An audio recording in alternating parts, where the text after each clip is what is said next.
50s, 60s, 70s और 80s Indian film industry का ये वो सुनहरा और संगीतमय दौर था जब किसी भी फिल्म को कामयाब बनाने में, सुपरहिट होने में उस फिल्म की स्टोरी या स्टार कास्ट नहीं बल्कि उस फिल्म का म्यूजिक भी बहुत अहम रोल अदा किया करता था।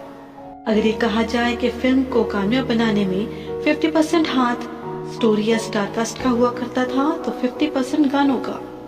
उस दौर में फिल्मों के आने से पहले ही गाने रिकॉर्ड हो जाया करते थे और उन गानों के रिकॉर्ड्स पब्लिक प्लेसेस पे जोर जोर से बजा करते थे, जिसके चलते ये होता कि पब्लिक फिल्म के रिलीज होने पर उन गानों को पर्दे पर देखने जाया करती थी।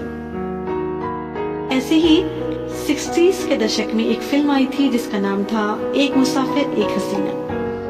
इसके प्रोड्यूसर थे एस मुखर्जी, डायरेक्टर थे राज खोसला, हीरो थे जॉय मुखर्जी और हीरोइन थी साधना। और इस फिल्म के म्यूजिक डायरेक्टर थे द लेजेंड ओपी नैयर साहब। इस फिल्म के सारे गाने एक से बढ़कर एक थे। आंखें बिछा दूं, करूं क्या ये मैं दिलदार जुल्फों वाले जुल्फों ने मुझको मारा रहे। देखिए एक दिन प्यार हो जाएगा, ऐसी बातें न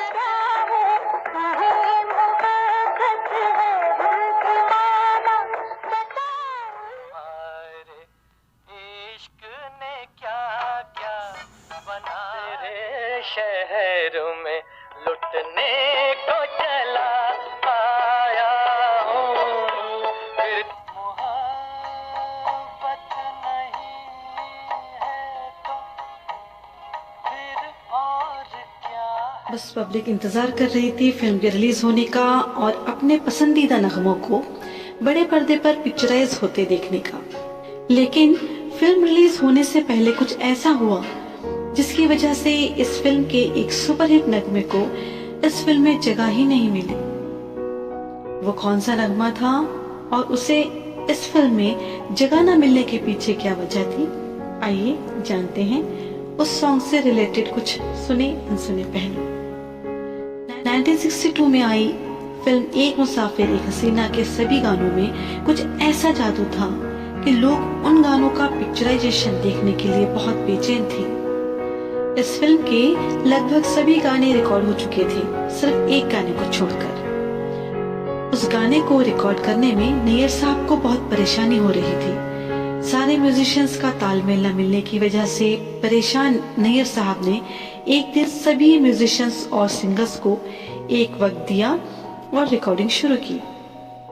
लेकिन तयशुदा वक्त पर जब नैयर साहब ने देखा रफी साहब और आशा जी तो पहुंच गए हैं लेकिन साजिंदे यानी म्यूजिशियंस पूरे नहीं पहुंचे हैं, तो वे बड़े नाराज हुए और उन्होंने बड़े गुस्से में गार्ड से कहा स्टूडियो का दरवाजा बंद कर दें, जितने लोग आए हैं उन्हीं के साथ रिकॉर्डिंग होगी।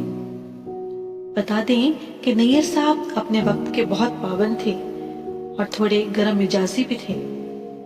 खैर रिकॉर्डिंग शुरू हुई।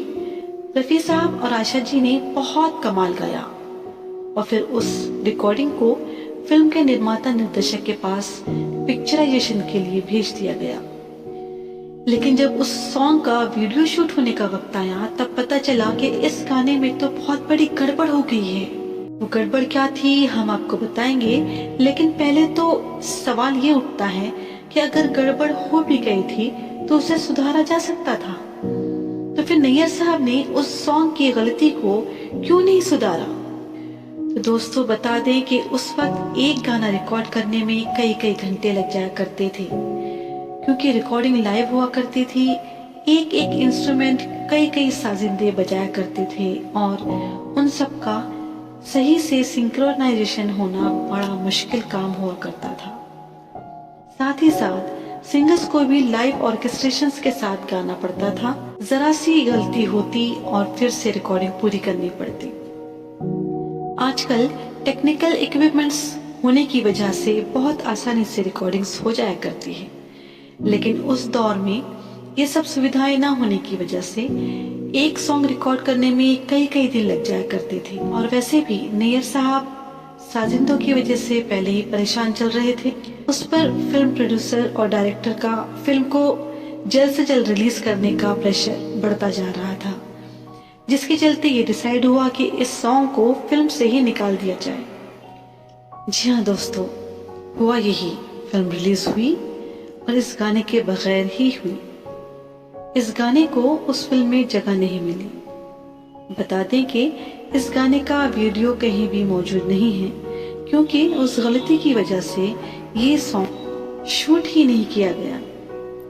लेकिन ये सॉन्ग पहले ही इतना हिट हो चुका था कि आज भी हम सबके जुबान पर है।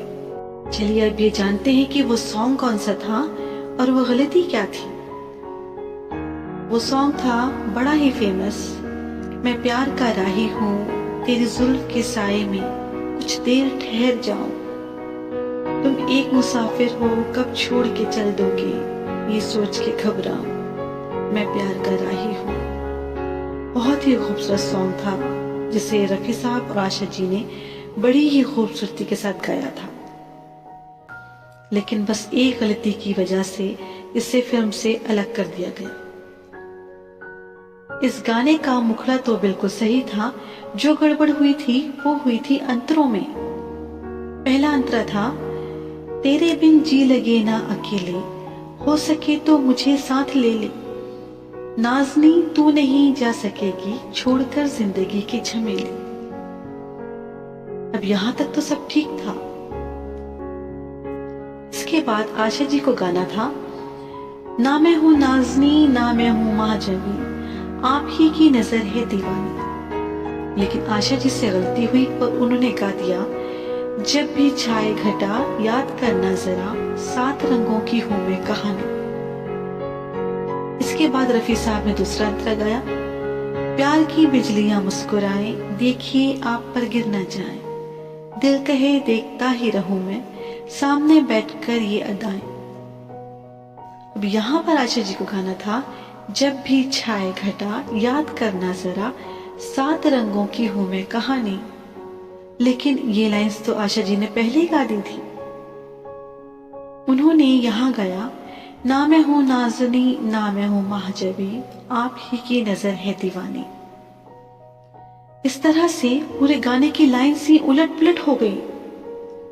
हैरानी की बात तो ये है कि इतने काबिल और तारीफ संगीतकार होते हुए भी ओपी नैयर साहब का इस गलती की तरफ ध्यान ही नहीं गया। रिकॉर्डिंग ओके हो गई और पिक्चराइजेशन के लिए भेज दी गई। ये भी बहुत बड़ा सवाल है कि आशा जी से आखिर इतनी बड़ी गलती हुई कैसे। खैर जो भी हुआ, उसके बावजूद सॉन्ग बहुत ही पॉपुलर हुआ। बाद में पूछे जाने पर कि ये सॉन्ग फिल्म में क्यों नहीं रखा गया, तब ये कहकर बात टाल दी गई कि फिल्म पहले से ही बहुत लंबी थी, अगर इस सॉन्ग को लेते तो और लंबी हो जाती। इस गलती की तरफ वैसे तो हमारा ध्यान नहीं जाता, लेकिन अगर हम ध्यान से लफ्जों को सुने तो लगता है कि कुछ तो गड़बड़ हुई है। एक और बहुत ही दिलचस्प बात है जो इस गाने से जुड़ी हुई है और हमारा ध्यान उस तरफ भी नहीं जाता, वो ये है कि इस गाने में कहीं भी तबला, ढोलक या ड्रम की आवाजें मौजूद नहीं हैं। खैर जो भी हुआ, उसके बावजूद ये गाना बहुत ही सुपरहिट हुआ और इस गाने ने हम सबके दिलों में राज किया, हमारे फेवरेट लिस्ट में जगह बनाई। हम आज भी इस गाने को सुनते हैं, गाते हैं, बजाते हैं और पसंद करते हैं। आपको ये वीडियो कैसा लगा कमेंट सेक्शन में कमेंट करके जरूर बताएं। जल्द ही आपके सामने फिर हाजिर होंगी कुछ सुने अनसुने पहलुओं को लेकर। अल्लाह हाफ़िज़।